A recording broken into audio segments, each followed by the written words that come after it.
Good morning, boys and girls.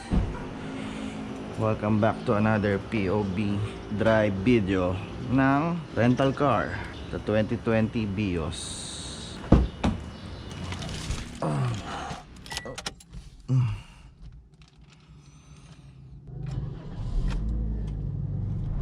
It's a rainy Sunday. Testing natin yung manual. Ito lang ayoko sa mga Toyota lately. Mababa yung yung tilting. Gusto ko medyo mataas ako mag-drive. At least para sa akin na. Ito yung pinakasagad na tilt niya.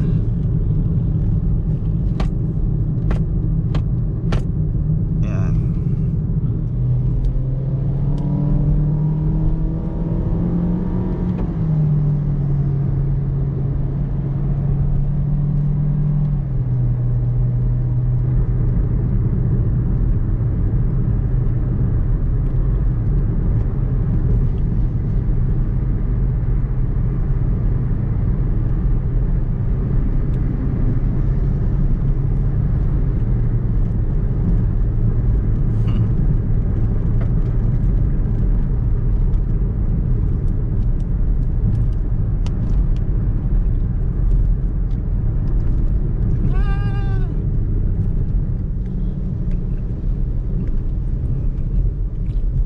Firm talaga siya pag nalulubak, ramdam mo sa tiyan mo na kumakalog yung kotse. Responsive naman yung manual mode nya. Sinabi mong downshift 5, upshift testing.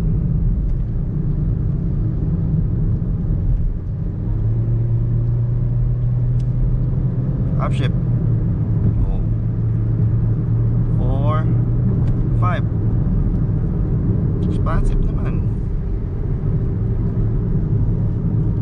Rev matching din sa downshift 4 to 3. Rev matching. At least kung kailangan mo ng power at gusto mo ma-involve, just put it to manual mode. Yun yung horn nya.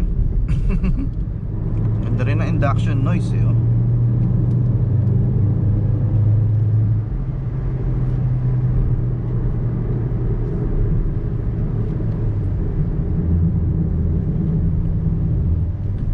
nga lang hindi siya tulad nung Mazda na na-review ko nung nakaraan, na ang upshift is down, downshift is up.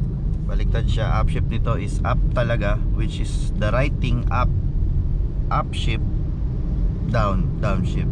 Sa mga race car kasi, race car syempre habang moving forward ka, yung G-force pa atras, upshift nila ganun, pababa. This is not a race car. This is econo slash family car slash pang business sa Pilipinas, taxi, rental. Sa ibang car manufacturers, ganyan din naman ang upshift nila. No worries, kailangan mo lang sanayin sarili mo. Medyo may naririnig akong tire noise at 60 kilometers per hour. Siguro depende rin sa pavement.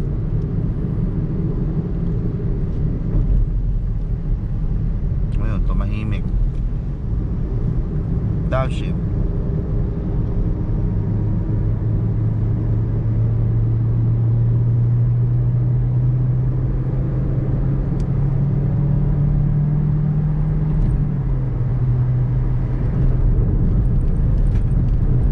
Pwede yung 1.3.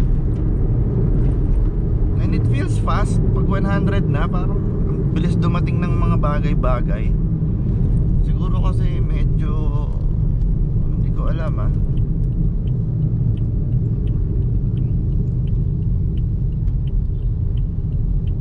medyo makitid yung kotse. Let's give it a juice again.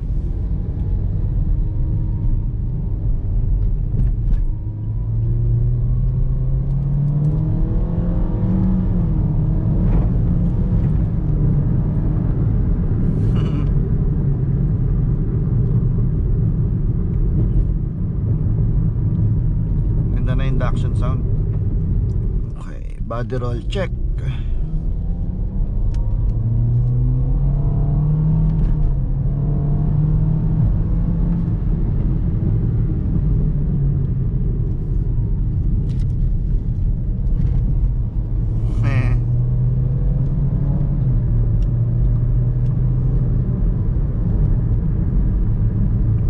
Siya masyadong nagro-roll. Let's give it again a juice.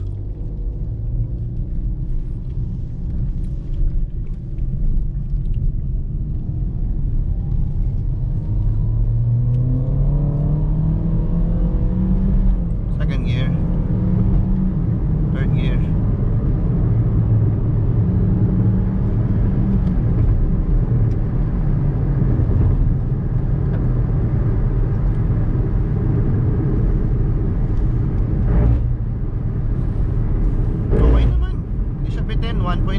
Feeling parang mabilis nga pakiramdam ko eh. 98 horsepower, 123 newton meters of torque.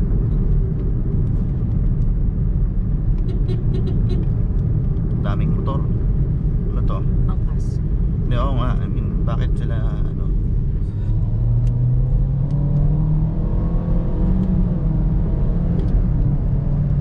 Oh.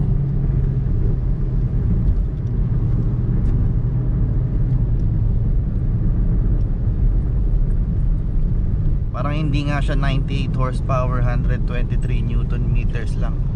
Pero kung yun yung claim ni Toyota, very good. Feels good. Hindi siya parang supot, parang bitin. Parang more than that pa siya.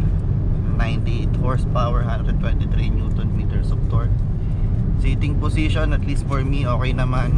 May height adjustment ng silya, tilting yung manibela. Although gusto ko kasi pag nagda-drive mababa yung silya, laging sagad sa baba. Itong dashboard feeling ko mataas, masyadong mataas yung design niya kasi pag ganun eh.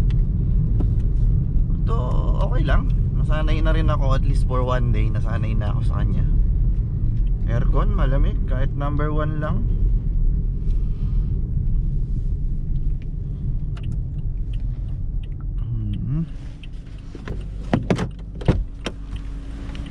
Saying goodbye for another day of rental.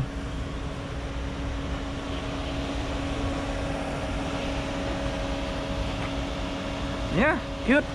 Good for family car.